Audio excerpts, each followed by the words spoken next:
Hi students, welcome to part 10 of MCQ CUET series for account subject. आज के इस part में हम 31 एमसीक्यूज को डील करेंगे जो कि अकाउंटिंग रेशियो से बिलोंग करते हैं। तो चलिए स्टार्ट करते हैं। सबसे पहला क्वेश्चन है, from the following calculate interest coverage ratio. आपको नेट प्रॉफिट आफ्टर टैक्स बता रखा है 12 लाख रुपए का, 10% डिबेंचर्स बता रखे हैं 1 CR के, और टैक्स रेट है 40% का। टैक्स रेट 40% का अगर आपके आगे इसके कुछ नहीं बता रखा तो ये मान के चलना ये प्रॉफिट बिफोर टैक्स का लगेगा 40%। सो नाउ सबसे पहले आपको ये पता होना चाहिए कि आईसीआर का फॉर्मूला क्या होता है। Interest coverage ratio is profit before interest and tax over your interest expenses. Now first and foremost आपको पीबीआईटी निकालना पड़ेगा। पीबीआईटी निकालने के लिए you need profit after tax. इसके अंदर आप टैक्स का पोर्शन ऐड करते हैं और इंटरेस्ट का पोर्शन ऐड करते हैं। नाउ प्रॉफिट आफ्टर टैक्स आपको बता रखा है 12 लाख रुपए का। अब आपको टैक्स का पोर्शन निकालना है।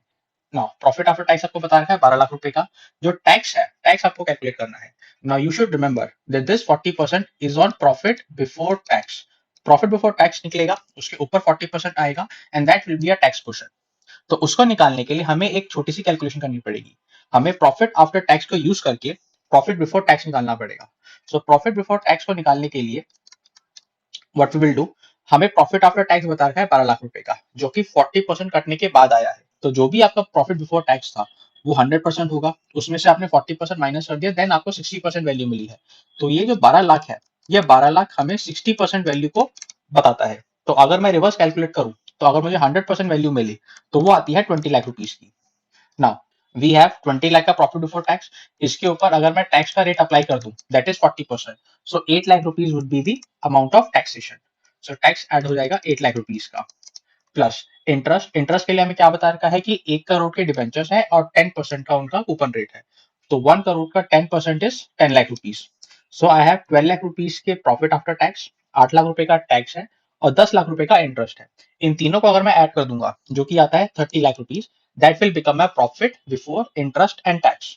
और as per the ICR formula इस 30 लाख को अगर मैं इंटरेस्ट के अमाउंट से डिवाइड कर दूं विच इज 10 लाख रुपीज, तो मेरे पास क्या जाता है इंटरेस्ट कवरेज रेशियो, जो कि टाइम्स में निकलता है, दैट इज 3 टाइम्स।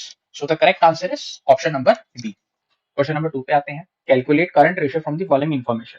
आपको करंट रेशियो निकालना है और आपको इन्फॉर्मेशन क्या क्या गिवन है, करंट एसेट गिवन है, वर्किंग कैपिटल गिवन है और इन्वेंटरी गिवन है। नाउ सबसे पहले आपको करंट रेशियो का फॉर्मूला पता होना चाहिए which is what, current asset over current liabilities. Now first of all you have to do is to find out current liability. Current asset already आपको 10,20,000 रुपए के बता रखे हैं। सो करंट लायबिलिटी आप कैसे निकालेंगे, हम यूज करेंगे वर्किंग कैपिटल का formula. Working capital is what, working capital is current asset minus current liabilities. तो अगर मैं इसको करंट लायबिलिटी के टर्म्स में निकालूं तो current liability will become what, current asset minus working capital. So we have current asset of 10,20,000 rupees minus I have working capital of 4,40,000 rupees। सो अगर मैं इसको सॉल्व करता हूं तो करंट लायबिलिटी आती है 5,80,000 rupees की। Now, all I have to do, I have current assets and I have current liabilities. I have to apply it on the formula. 10,20,000 divided by 5,80,000. अगर आप इसको सॉल्व करेंगे तो आंसर आता है 1.75:1. That is option number C is the correct answer. जो आपका nearest है आप उसको सेलेक्ट कर लेंगे। क्वेश्चन नंबर 3 पे आते हैं। What will be the amount of gross profit of a firm if the average inventory is 80,000? Inventory turnover ratio is 6 times and the selling price is 25% above cost. आपको average inventory बता रही है। Average inventory क्या होती है, opening plus closing divided by 2। आपको inventory turnover ratio बता रखा है 6 टाइम्स।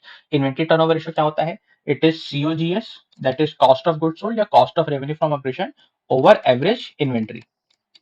ये आपको बता रखा है 6 टाइम्स का। एंड आपको क्या बता रखा है कि सेलिंग प्राइस जो है वो 25% अबव कॉस्ट है। हमें क्या बताना है, हमें ये बताना है कि इस फर्म का ग्रॉस प्रॉफिट कितना है। इसका भी स्ट्रेट फॉरवर्ड आंसर है। फर्स्ट ऑफ ऑल आप क्या करेंगे, आप इस इंफॉर्मेशन का यूज करके एवरेज इन्वेंट्री 80,000 का यूज करके आप सीओजीएस निकालेंगे। So if I apply all the values, COGS हमारे पास आ जाता है 6 into 80,000 which is 4,80,000। Now this is the cost. जो प्रॉफिट मार्जिन है, क्योंकि मुझे प्रॉफिट ही निकालना है, वो 25% ऑफ कॉस्ट है।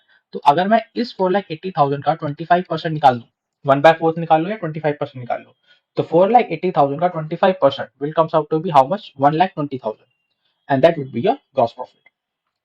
Option number A is the correct answer. Next question पे आते हैं। A company has a operating cycle of 8 month. एक कंपनी का ऑपरेटिंग साइकिल है 8 मंथ का। It has account receivable amounting to 1 lakh, out of which 60,000 have a maturity period of 11 month. एक company का operating cycle 8 महीने का है उसके पास जो अकाउंट रिसीवेबल हैं, जो डेटर्स हैं, वो टोटल 1 लाख रुपए के हैं। इस 1 लाख रुपए में से 60,000 ऐसे डेटर्स हैं जो कि मुझे 11 महीने के बाद पैसा देंगे। मैच्योरिटी पीरियड का क्या है, 11 महीने का है। How would this information be presented in the balance sheet? It's a very good question. सबसे पहले द एक्सपेक्टेड रिसीप्ट ऑफ 60,000, जो 60,000 के आपके डेटर्स हैं, they will give you money after your operating cycle, but they are receivable within 12 month. Even तो आपका operating cycle 8 महीने का है, ये 8 महीने के बाद आपको पैसा दे देंगे और 12 महीने पहले दे देंगे, क्योंकि उन्होंने खुद लिखा हुआ है they have a maturity period of 11 month, तो विद इन 12 मंथ दे रहे हैं। तो जो अकाउंट रिसीवेबल है 1 लाख रुपए का, वो सारा के सारा आपका करंट असेट में क्वालिफाई होना चाहिए। और द मेजर मिस्टेक जो बच्चे इस क्वेश्चन में कमेंट क्या करेंगे कि वो सिर्फ इस पे फोकस करेंगे कि जो ऑपरेटिंग साइकिल है वो 8 महीने का है, वो 12 महीने के रूल को भूल जाएंगे। 12 महीने का rule always stands. So in that case, your answer should be what? That complete 1 lakh is a current asset. Option number D. Question number 5 पे आते हैं. Current ratio of Aadhar Limited is 2.5:1. Accountant wants to maintain it at 2:1. आपका current ratio क्या बता रखा है company का? 2.5:1. जो अकाउंटेंट है वो इसको 2:1 पे मेंटेन करना चाहते हैं. Now what he should do? अगर वो अपने रेशियो को कम करना चाहता है तो करेक्ट सोल्यूशन भी वर्क कि कुछ ऐसा करे कि उसकी सिर्फ करंट असेट कम हो, करंट लायबिलिटी में चेंज ना आए, ठीक है, या दोनों ही कम हो सेम अमाउंट से. Now what the options which are given to us? He can repay bills payable, he can purchase goods on credit, he can take short term loan. अब हम एक एक करके क्वालिफाई करते हैं. सबसे पहले ऑप्शन नंबर 1 में क्या बोला गया है? He can repay bills payable. अगर वो बिल्स पेबल को पे करेगा तो क्या हो रहा है, हमारे एसेट्स भी कम होंगे, करंट एसेट की बात होगी यहाँ पे, और हमारी करंट लायबिलिटीज भी कम होंगी. दैट इज एक सॉल्यूशन तो हमारे पास आ गया, क्योंकि रेशियो कम करने के लिए हम दो चीजें कर सकते हैं कि क्या तो कुछ ऐसा करें कि हमारी सिर्फ करंट एसेट कम हो, करंट लायबिलिटी चेंज ना हो, अपने आप रेशियो कम हो जाएगा, या दोनों को ही सेम अमाउंट से कम किया जाए. तो यहाँ पे ऑप्शन नंबर 1 में दोनों सेम अमाउंट से कम हो रही हैं, तो it could be the answer. अगले पॉइंट पे आते हैं. ही can purchase goods on credit. अब इससे क्या होगा, इससे इसके एसेट्स भी बढ़ जाएंगे और लायबिलिटीज भी बढ़ जाएगी, क्योंकि क्रेडिट पे परचेज किए हैं गुड्स. प्रॉब्लम इसमें क्या आ गई? This will improve my ratio, क्योंकि दोनों ही करंट एसेट और करंट लायबिलिटी सेम अमाउंट से बढ़ेंगे, तो ये जो रेशियो है ये और इंप्रूव हो जाएगा. हम इसको इंप्रूव नहीं करना चाहते, तो second could not be the answer. और तीसरा है he can take a short term loan. अब इसमें भी क्योंकि लोन ले रहा है तो हमारे पास कैश आएगा, एसेट बढ़ेगा, और शॉर्ट टर्म लोन है तो करंट लायबिलिटी भी बढ़ेगी, and this could also not be the answer. So what is the correct? Only option number 1 is correct. So only first is correct, option number A. Question number 6 पे आते हैं. If the gross profit ratio of Flex limited is 25%. एक company है flex limited, हमें इसका GP ratio बता रखा है 25% का. What will be the effect of purchase of stock in trade on GP ratio? अगर आपने अपने स्टॉक को परचेज किया है जिसमें आप ट्रेड करते हैं, now that how will that effect your GP ratio? अब आप इसको बड़े ध्यान से समझना. दोनों परचेज और जो क्लोजिंग इन्वेंट्री होते हैं वो सेम अमाउंट से बढ़ेंगे. अगर आपने परचेज कुछ सामान किया है तो आपका क्लोजिंग स्टॉक भी तो बढ़ेगा, अज्यूमिंग एवरीथिंग रिमेन्स कांस्टेंट. अगर मैं ये मान के चलता हूँ कि मैंने कुछ नया स्टॉक परचेज किया, तो मैं ये थोड़ा ना मान रहा हूँ कि नया स्टॉक परचेज करने से मेरी सेल्स भी ऑटोमेटिकली बढ़ जाएगी. मैं ये मान के चल रहा हूँ कि whatever I have purchased, everything remain constant, it will become a part of my closing stock. So मेरे ट्रेडिंग अकाउंट के अंदर परचेज बढ़ रही है एक साइड से, और एक साइड से क्लोजिंग इन्वेंटरी बढ़ रही है. And how will that affect my cost of revenue from operation? भाई जब डेबिट और क्रेडिट ट्रेडिंग अकाउंट के दोनों ही बढ़ रहे हैं तो मेरे प्रॉफिट पे तो कोई चेंज नहीं आएगा. That is there will be no change in my profit ratio. So in that case option number C is the correct answer, कि अगर जीपी रेशियो 25% है और आपने रॉ मटेरियल और परचेज कर लिया, आप रॉ मटेरियल परचेज करिए, आप गुड्स इन ट्रेड परचेज करिए, आप कुछ भी परचेज करिए, अगर आपकी बाकी सारी चीजें कांस्टेंट हैं तो जो भी आप परचेज करोगे एक्स्ट्रा वो आपके क्लोजिंग स्टॉक में जाके बैठ जाएगा. ट्रेडिंग अकाउंट के अंदर परचेज बढ़ रही है डेबिट साइड से और क्लोजिंग स्टॉक बढ़ रहे हैं क्रेडिट साइड से, तो अल्टीमेटली जीपी रेशियो पे कोई इंपैक्ट नहीं आने वाला. सो option number A is the correct answer. Question number 7 पे आते हैं. द डैश में indicate that the firm is experiencing stock out and losses. क्या बताता है कंपनी को कि वो अपने गुड्स को इतना मैन्युफैक्चर नहीं कर रही जिसकी वजह से उसके पास स्टॉक आउट हो रहा है. स्टॉक आउट मतलब स्टॉक का खत्म हो जाना. और अगर मेरा स्टॉक खत्म हो जाता है तो उससे मेरी सेल्स पे क्या इम्पैक्ट पड़ता है? जो कस्टमर मेरे पास सामान खरीदने आया है, क्योंकि मेरे पास वो सामान बेचने के लिए नहीं है तो मेरे कंपटीटर के पास चला जाएगा, then that is will be counted as my loss sales. Option क्या क्या है? Average payment period, inventory turnover ratio, मुझे इन्वेंट्री के बारे में बता सकता है, एवरेज कलेक्शन पीरियड भी मुझे क्या बताता है, मेरे डेटर्स के बारे में बताता है, एवरेज पेमेंट पीरियड मेरे क्रेडिटर्स के बारे में बताता है, या क्विक रेशियो में तो इन्वेंट्री आता ही नहीं है, अगर आपको क्विक एसेट का फॉर्मूला याद है तो यहाँ पे सिर्फ इन्वेंट्री टर्नओवर रेशियो है जो मुझे बताता है कि मेरा जो स्टॉक है वो कितने नंबर ऑफ टाइम्स है मेरे किसके, सेल्स के। क्वेश्चन नंबर 8 पे आते हैं। Current ratio of Vidur private limited is 3:2। Accountant wants to maintain है 2:1। अगेन यहाँ पे उसको रेशियो क्या करना है, कम करना है, करंट रेशियो है, तो दोनों चीज में से एक होना चाहिए। पहला, करंट एसेट करंट लायबिलिटी दोनों कम हो, या सिर्फ करंट एसेट कम हो without affecting my current liabilities. Now what are the options? He can repay bills payable, ठीक है, बिल्स पे करेगा तो कैश भी कम होगा और उसकी लायबिलिटी भी कम होगी, तो यहाँ पे हमारा एसेट भी कम हो रहा है, लायबिलिटी कम हो रही है, this could qualify. Goods purchase on credit, ये भी नहीं था क्योंकि एसेट भी बढ़ेंगे, लायबिलिटी भी बढ़ेगी, एंड शॉर्ट टर्म लोन भी नहीं है, ये भी ऊपर वाले क्वेश्चन से मैच करता है। इसका क्या है, only first is correct, is the right answer. Question number 9 पे आते हैं। The dash ratio provide the information critical to the long run operation of the firm. कौन सा रेशियो है जो कंपनी के लॉन्ग टर्म ऑपरेशन के बारे में बताता है? ना ऑलवेज रिमेंबर, जो आपका सॉल्वेंसी रेशियो है, सॉल्वेंसी कंपनी की लॉन्ग टर्म लिक्विडिटी के बारे में डिस्कस करता है। जो लिक्विडिटी रेशियो है वो शॉर्ट टर्म की बात करता है कि अगर आप 6 महीने, 7 महीने, 8 महीने की बात करते हो तो लिक्विडिटी की बात करते हो। But if I talk about the long term, then I consider solvency ratio, जो मुझे इंफॉर्मेशन देता है कंपनी के लॉन्ग टर्म ऑपरेशन के बारे में। क्वेश्चन नंबर 10 पे आते हैं। A firm has inventory turnover of 3 times and cost of revenue from operation is 2,70,000. With better inventory management, the inventory turnover ratio is increased to 5%. This would result in, question को समझिए पहले, एक form है जिसका inventory turnover ratio था 3 times और cost of revenue from operation है 2,70,000। Inventory turnover ratio क्या होता है? It is cost of revenue from operation divided by average inventory. तो अगर मैं पहले सिनेरियो की बात करूं, पहले सिनेरियो में अगर मेरा सीओजीएस 270 है और इन्वेंट्री टर्नओवर 3 टाइम्स है, तो एवरेज इन्वेंट्री कितनी आएगी? That would be 2,70,000 divided by 3, which is what, 90,000. With better inventory management, the inventory turnover is increased to 5%. In that case, what would my average inventory? 2,70,000 divided by 5, जिसको आप solve करेंगे तो आता है 54,000. Now, this would result in, आपको result अगर दिख रहा है तो you can easily answer. Increase in inventory by 54,000, decrease in inventory by 36,000, increase in cost of revenue from operation by 20,000, and decrease in inventory by 90,000.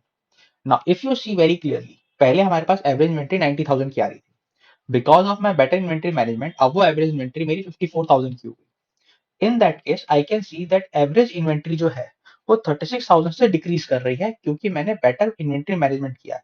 So what will be the correct answer? Option number B, decrease in inventory by 36,000। Next question पे आते हैं। Which of the following are limitation of ratio analysis? Ratio analysis का क्या limitation है? सबसे पहले, ratio analysis may result in false result if variation in price level are not considered. अगर आप प्राइस लेवल को कंसिडर नहीं करते तो रेशियो एनालिसिस आपको गलत आंसर देता है। दूसरा, ratio analysis ignore qualitative factors, जो क्वालिटेटिव फैक्टर्स होते हैं उनको इग्नोर किया जाता है। एम्प्लॉय के बैकग्राउंड के बारे में, एम्प्लॉय के क्वालिफिकेशन के बारे में, एक्सपीरियंस के बारे में, ये सारी चीजें क्वालिटेटिव फैक्टर्स हैं। Ratio analysis ignore quantitative factors and ratio analysis is historical analysis. ना, इनमें से क्या लिमिटेशन है? अगर आपको ये क्वेश्चन ठीक से समझ में आया है तो option number 1 is the correct limitation, that अगर आपने प्राइस लेवल को कंसीडर नहीं किया तो रेशियो एनालिसिस आपको फॉल्स रिजल्ट देगा। उसके बाद क्वालिटेटिव फैक्टर वाली बात भी ठीक है कि हम खाली क्वांटिटेटिव फैक्टर को कंसीडर करते हैं, because quantitative factors are considered, तो ऑप्शन नंबर 3 तो लिमिटेशन नहीं है। एंड फाइनली हिस्टोरिकल एनालिसिस है, बिल्कुल, जो हम पास्ट डेटा है हम उसके ऊपर काम करके रेशियो एनालिसिस करते हैं। So the correct answer is only the first, second, and fourth are the limitations of ratio analysis. Option number A. Question number 12 क्या है? Assuming that the current ratio is 2:1, जो कि एक आइडियल रेशियो माना जाता है 2:1 का, purchase of goods on credit would result in. Now, इस चीज को ध्यान से समझिएगा। अगर आपका जो करंट रेशियो आइडियल है 2:1, तो ये बहुत ही डेलिकेट पोजीशन पे खड़ा होता है। अगर आपका रेशियो बहुत बेटर है, जैसे हमने पुराने क्वेश्चन में किया था, 2.5 है, 2.8 है, 2:1 से बेटर है, तो उस केस में आपका करंट असेट और करंट लायबिलिटी दोनों का बढ़ना आपके रेशियो को इंप्रूव करेगा। लेकिन अगर आपका रेशियो 2:1 पे है, उस डेलिकेट पॉइंट पे खड़ा है, तो अगर आपके करंट असेट और करंट लायबिलिटी दोनों ही बढ़ते हैं, if there is purchase of goods on credit, तो करंट असेट बढ़ रहा है और करंट लायबिलिटी भी बढ़ रही है, और आपका जो रेशियो है वो 2:1 पे खड़ा है, तो फिर आपके रेशियो पे उल्टा इंपैक्ट पड़ता है, that is the current ratio decreases. The correct answer is option number B. 13 पे आते हैं। What will be the effect on proprietary ratio proprietary ratio पर क्या इम्पैक्ट आएगा अगर loan is obtained from bank payable after 10 years। अब first and foremost आपको proprietary ratio पता होना चाहिए कि प्रोप्राइटरी रेशियो क्या होता है। शेयर होल्डर्स ने कितना पैसा इन्वेस्ट कर रखा है divided by total asset. Now if the company और the firm takes a loan, proprietary के जो शेयर्स है, प्रोप्राइटरी का जो पैसा है उस पर कोई फर्क नहीं आने वाला, शेयर होल्डर के पैसे पे कोई फर्क नहीं आएगा, क्योंकि ये तो आउटसाइडर का पैसा है। आपकी लायबिलिटी बढ़ रही है, आपकी कैपिटल में कोई चेंज नहीं आ रहा, the capital invested by the owners, so the share holder fund will remain same, लेकिन टोटल एसेट बढ़ जाएंगे, क्योंकि टोटल एसेट के अंदर कैश भी आता है, वो कैश बढ़ जाएगा। तो एक रेशियो के अंदर अगर न्यूमिनेटर में कोई चेंज नहीं है और डिनोमिनेटर बढ़ रहा है तो ये तो ऑब्वियस है कि ratio will fall. The option number B is the correct answer. 14 पे आते हैं। If total asset are 13,20,000, non current assets are 6 lakh and capital employed is 12 lakh, which of the following correctly represent the current ratio? Now current ratio क्या होता है? Current asset over current liabilities. Now current asset आपको निकालने पड़ेंगे, कैसे निकलेंगे? आपके पास non current asset कितने हैं? 6 लाख रुपए के। टोटल एसेट कितनी है? 13,20,000 रुपए की। We know that total asset is equal to what? Is non current asset plus current asset. तो this is 13,20,000 and this is 6 lakh rupees. तो करंट एसेट हम इजीली कैलकुलेट कर सकते हैं, कितना आ जाएगा? 7,20,000। सेकेंड, हमें क्या बता रखा है? Total asset will be equal to total liabilities, तो टोटल लायबिलिटी भी 13,20,000 रुपीज की आ जाएगी। Total liabilities will also come out to be 13,20,000। Now total liability के अंदर क्या क्या आता है? बाय लायबिलिटीज प्लस में कैपिटल एम्प्लॉयड। अब कैपिटल एम्प्लॉयड के अंदर आपकी दोनों चीजें कवर हो गई, दैट इज आपके प्रोप्राइटर के फंड भी कवर हो गए प्लस नॉन करंट लायबिलिटी भी कवर हो गई। तो क्या रह गया? अगर मैं टोटल लायबिलिटी को ब्रेक डाउन करूं तो क्या क्या आता है? इसके अंदर आता है शेयर होल्डर का फंड, फिर आते हैं नॉन करंट लायबिलिटीज, फिर आती है current liabilities. Now this portion आपको 12 लाख ऑलरेडी बता रखा है, तो अगर मैं 13,20,000 में से 12 लाख माइनस कर दूं विच इज 1,20,000, तो ये मुझे किसका पोर्शन देगा? खाली करंट लायबिलिटी का। Now the answer is very straight forward. आपने करंट एसेट निकाल लिया 7,20,000 का, आपने करंट लायबिलिटी निकाल ली 1,20,000 की। आप इसको सॉल्व करेंगे तो आपके पास रेशियो क्या निकल कर आएगा? 6:1। That is option number C. Question number 15 पे आते हैं। असर्शन और रीजन बेस्ड है। आप असर्शन पढ़नी है, रीजन पढ़ना है। पहले आपने इन दोनों की ऑथेंटिसिटी पे कमेंट करना है कि ये दोनों ट्रू है या दोनों फॉल्स है, या एक ट्रू है दूसरा फॉल्स है। और दूसरा आपको ये बताना है कि जो रीजन है क्या वो असर्शन का ही रीजन है या नहीं। assertion क्या given है? The focus of calculation of working capital revolves around managing the operating cycle of the business। बिल्कुल करेक्ट स्टेटमेंट है, क्योंकि वर्किंग कैपिटल क्या होता है? वर्किंग कैपिटल होता है करंट एसेट और करंट लायबिलिटीज। करंट एसेट और करंट लायबिलिटीज आपके डे टू डे ऑपरेशंस के लिए काम आती हैं, ऑपरेटिंग साइकिल ऑफ बिजनेस के लिए काम आती है। रीजन क्या बता रखा है? It is because the concept of operating cycle is required to ascertain the liquidity of assets and urgency payment of liabilities. ये भी बिल्कुल सही बात है। ऑपरेटिंग साइकिल इज मोर और less affected by what is the liquidity condition of your assets and how much urgent you have to pay your liabilities। तो इन are case assertion और reason दोनों ही करेक्ट है, और जो रीजन है वो correct explanation है ए की। तो हमारे केस में option number A is the correct answer. 16 पे आते हैं। Which of the followings are included in traditional classification of ratios. अगर आपके पास ट्रेडिशनल क्लासिफिकेशन दी जाए रेशियोज की, तो आपको ये बताना है कि इनमें से कौन कौन सा उसके अंदर इंक्लूड करोगे आप। Liquidity, statement of profit and loss account ratios, balance sheet ratios, profitability ratios, composite ratios या सॉल्वेंसी रेशियोज। सबसे पहले तो आपको ये पता होना चाहिए कि ट्रेडिशनल का मतलब क्या है। ट्रेडिशनल का मतलब है कि इन अ नॉर्मल सर्कमस्टांसेस आप ये रेशियो तो करोगे ही करोगे। ट्रेडिशनली हम क्या बनाते हैं? हम बनाते हैं प्रॉफिट एंड लॉस अकाउंट और हम बनाते हैं बैलेंस शीट। तो statement number 2 and statement number 3 ये तो है ही, क्योंकि प्रॉफिट एंड लॉस अकाउंट और बैलेंस शीट तो हम ट्रेडिशनली बनाते हैं, तो इनके लिए भी हम क्या करते हैं? रेशियोज निकालते हैं। और एक और होता है कंपोजिट रेशियोज, ये भी हमारे ट्रेडिशनल रेशियोज का क्लासिफिकेशन का पार्ट बनता है। अगर यही क्वेश्चन आपको फंक्शनल क्लासिफिकेशन ऑफ रेशियोज की बात करें, तो फंक्शन के बेस पे आपके पास आता है लिक्विडिटी, सॉल्वेंसी, एक्टिविटी और प्रॉफिटेबिलिटी, जो कि आपने 12th के चैप्टर के अंदर पढ़ा था। ट्रेडिशनल क्लासिफिकेशन अगर बात करें तो हम ट्रेडिशनली क्या बनाते हैं? प्रॉफिट एंड लॉस अकाउंट और बैलेंस शीट, और एक और होता है कंपोजिट रेशियो। ये तीनों हमारे ट्रेडिशनल क्लासिफिकेशन ऑफ रेशियोज के पार्ट है। तो second, third and fifth is the correct answer. तो ये हमारा कौन सा ऑप्शन है? Option number A is the correct answer. Question number 17 पे आते हैं। The following group of ratios primarily measure risk. ये आपको कुछ ग्रुप ऑफ रेशियोज दे रखे हैं। अब इन ग्रुप ऑफ रेशियोज में से आपको ये बताना है कि रिस्क को कौन मेजर करता है। Now before that you need to know कि कौन कौन से रेशियोज हैं जो रिस्क को मेजर करने के लिए काम आते हैं। एक होता है आपका debt to capital ratio, interest coverage ratio, liquidity ratio and profitability ratio. तो अगर डेट टू कैपिटल रेशियो पढ़ोगे, इंटरेस्ट कवरेज रेशियो पढ़ोगे, तो आप वो पढ़ोगे सॉल्वेंसी के अंदर। Then you have liquidity ratio and profitability ratio. तो option number D is the correct answer. कि liquidity ratio, solvency ratio and profitability ratios, ये रेशियोज इन्वेस्टर ज्यादातर यूज करते हैं एक कंपनी के फाइनेंशियल रिस्क को एनालाइज करने के लिए। क्वेश्चन नंबर 18 पे आते हैं। आपको 4 स्टेटमेंट बता रखी हैं, आपने ये बताना है कि इनमें से कौन सी स्टेटमेंट करेक्ट है। A ratio is a arithmetical relationship of one number to the another। बिल्कुल सही बात है, बिल्कुल ट्रू स्टेटमेंट है। Liquidity ratio is also known as acid test ratio, ये भी बिल्कुल करेक्ट बात है। एसिड टेस्ट रेशियो का दूसरा नाम क्या होता है? Liquid ratio. Ideally accepted current ratio is 1:1, ये फॉल्स है। जो आइडियली करंट रेशियो एक्सेप्टेड होता है वो होता है 2:1, not 1:2। And finally, debt to equity ratio is the relationship between outsiders fund to share holders fund, ये भी बिल्कुल ट्रू स्टेटमेंट है। तो फर्स्ट, सेकंड और फोर्थ करेक्ट स्टेटमेंट है। नाउ अगर आप चॉइसेस को चेक करेंगे तो option number B is the correct answer. Only first, second and fourth are correct. Third portion is not correct. Question number 19 पे आइए। Which ratio indicate the proportion of assets financed out of share holders fund? कौन सा ratio आप use करते हैं ये जानने के लिए कि टोटल एसेट में से शेयर होल्डर का पैसा यूज करके कितनी एसेट को फाइनेंस किया गया है? शेयर होल्डर फंड और टोटल एसेट तो खाली एक ही रेशियो के अंदर पढ़ा है आपने, प्रोप्राइटरी रेशियो के अंदर। सो correct answer is what? Proprietary ratio. इसको इक्विटी रेशियो भी कहा जाता है। Next question, if total sale is 2,50,000, credit sale is 25% of cash cell, the amount of credit sale is.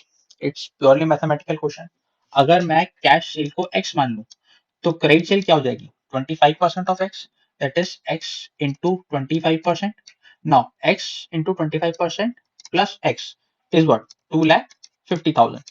All you have to do is you solve for x। अगर आप x के लिए solve करेंगे तो आपके पास आंसर आएगा 2 lakh rupees का। So your cash cell is how much? 2 lakh rupees. आपसे पूछा क्या क्या है? Credit cell. तो अगर कैश सेल 2 लाख है तो इसका 25% कितना देगा? इट विल बी 50,000 और वो क्या है? Credit sale. So correct answer is option number A. Purely mathematical question है। Moving on to question number 21। Given below are two statement, assertion और रीजन बेस्ड है। असर्शन में क्या बता रखा है? Increasing the value of closing inventory increases profit. बिल्कुल सही बात है। अगर आपने ट्रेडिंग अकाउंट पढ़ा है तो क्लोजिंग इन्वेंट्री जैसे जैसे बढ़ेगी वैसे वैसे मेरा जीपी रेशियो भी बढ़ता है। रीजन क्या बता रखा है? Increasing the value of closing inventory reduces the cost of goods sold and this is absolutely correct. अगर हमारी इन्वेंट्री की कॉस्ट बढ़ रही है क्लोजिंग इन्वेंट्री की, इसका मतलब ये है कि जो सामान हमने बना के बेचा है उसकी कॉस्ट कम हो रही है। सो असर्शन और reason both are correct and R is the correct explanation of A. तो option number A is the correct answer. Question number 22 again assertion और रीजन बेस्ड है। असर्शन क्या बता रखी है? A high operating ratio indicate a favourable position.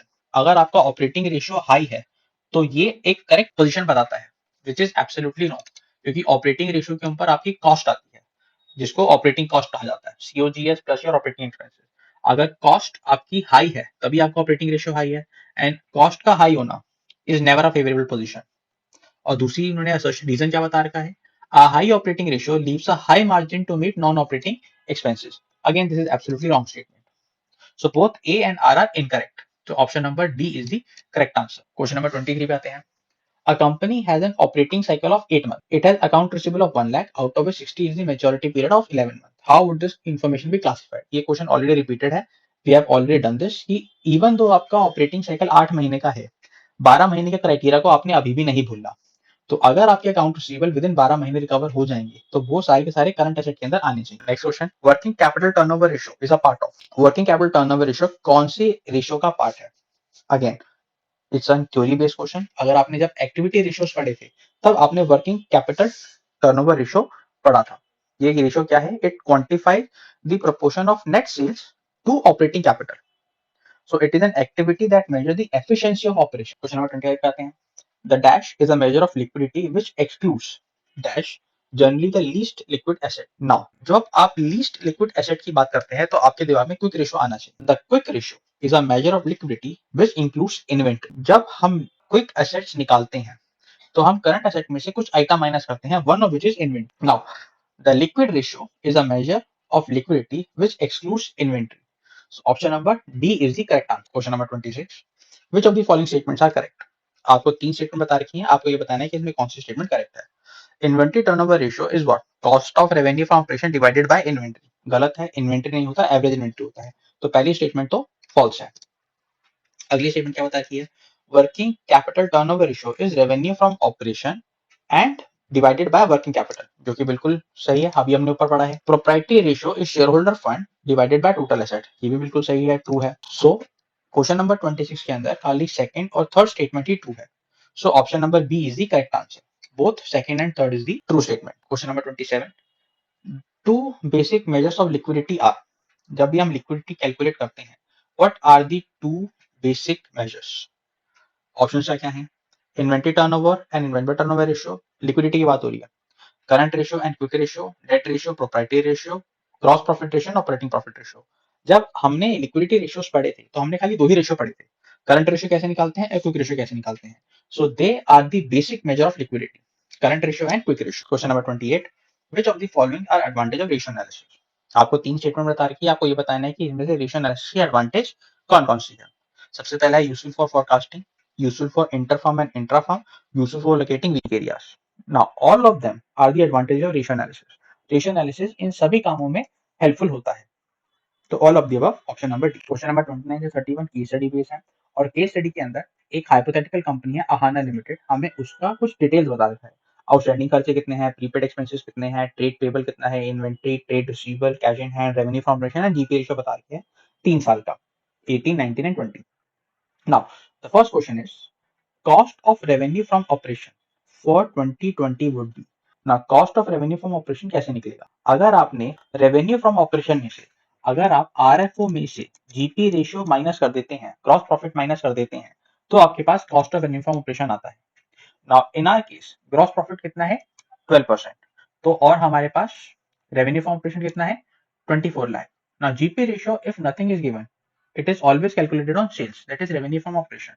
So gross profit कितना आ गया? GP will be what? 24 lakh का 12%, which is 2,88,000। Once you have calculated gross profit, तो आरएफओ में से हम जीपी माइनस कर देंगे, that is 24 lakh minus 2,88,000। So correct answer will be what? 21,12,000।